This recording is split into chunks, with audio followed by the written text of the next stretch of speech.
कुंडली के छठे भाव में यदि केतु की स्थिति देखी जाए तो बहुत ही रहस्यमय और प्रभावशाली मानी जाती है।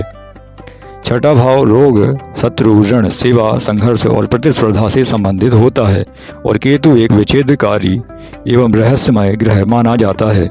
इसलिए जब केतु यहाँ स्थित होता है तो यह व्यक्ति को आध्यात्मिक शक्तियों के साथ साथ शत्रुओं पर विजय, अद्भुत विजय दिलाने वाला भी होगा, लेकिन साथ में आंतरिक अशांति और मानसिक एकाकीपन भी लेकर के आता है। आइए विस्तार से समझते हैं। छठे भाव में केतु के प्रभाव देखे जाएं। यदि केतु शुभ और बलवान हो तो शत्रुओं पर विजय दिलाएगा। जातक के शत्रु बहुत ही चालाक हो सकते हैं पर अंततः वे स्वयं नष्ट हो जाते हैं। व्यक्ति अदृश्य शक्ति या रणनीति में विजयी पाता है। न्याय और साहसी स्वभाव, ऐसे लोग अन्याय का विरोध करते हैं। इनका मन लड़ाई या सेवा से जुड़ा होता है। आध्यात्मिक शक्ति और अंतर्ज्ञान, छठे भाव का केतु व्यक्ति को गूढ़ शक्ति, ध्यान, तंत्र मंत्र या अध्यात्म की ओर झुकाव अवश्य देता है।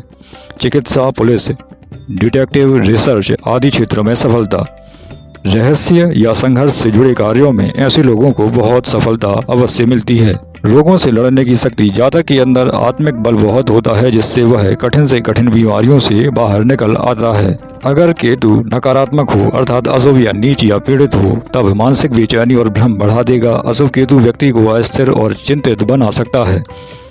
निर्णय लेने में भ्रम बहुत रहता है।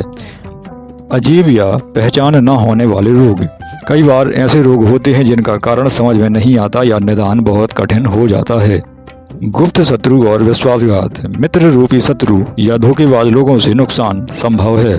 क्रोध और कटुवाणी, अशुभ केतु व्यक्ति को तीखी भाषा या अनावश्यक झगड़ों में उलझा सकता है। छठे भाव में केतु के विशेष योग देखे जाएं। यदि केतु मंगल या शनि के साथ हो तो व्यक्ति बहुत दृढ़, निश्चयी, साहसी और विवाद निपटाने में कुशल होता है। यदि केतु चंद्र या शुक्र से पीड़ित हो तो मानसिक असंतुलन या संबंधों में परेशानियां दे सकता है। यदि केतु बृहस्पति के साथ हो तो यह गूढ़ विद्या या आध्यात्मिक जागृति का योग बना देता है। छठे भाव में केतु के उपाय देखे जाएं। केतु के बीज मंत्रों का जप करना संकल्प के माध्यम से आपके लिए बहुत लाभदायक रहेगा। गणपति उपासना अवश्य करें। श्री गणेश जी केतु के अधिदेवता हैं, इसलिए श्री गणेश की पूजा से केतु शांत होते हैं। कंबल, तिल, नीला कपड़ा या नारियल का दान करते रहें। मंगलवार या शनिवार को जरूरतमंदों को दान करना उचित रहेगा। केतु यंत्र धारण करना शुभ हो सकता है लेकिन किसी योग्य ज्योतिष के जानकार से परामर्श करने के बाद ही।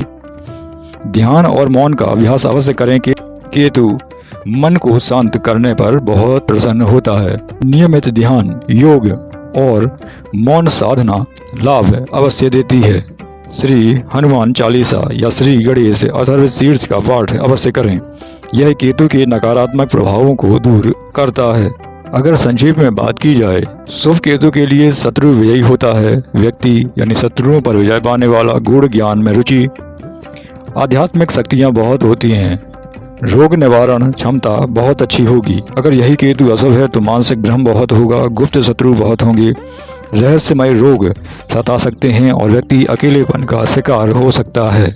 उपाय क्या करें? श्री गणेश जी का पूजन करें, केतु के मंत्रों का जप करें, केतु के दान अवश्य करते रहें, ध्यान और योग का सहारा लें, श्री हनुमान चालीसा का पाठ करें तो उचित रहेगा।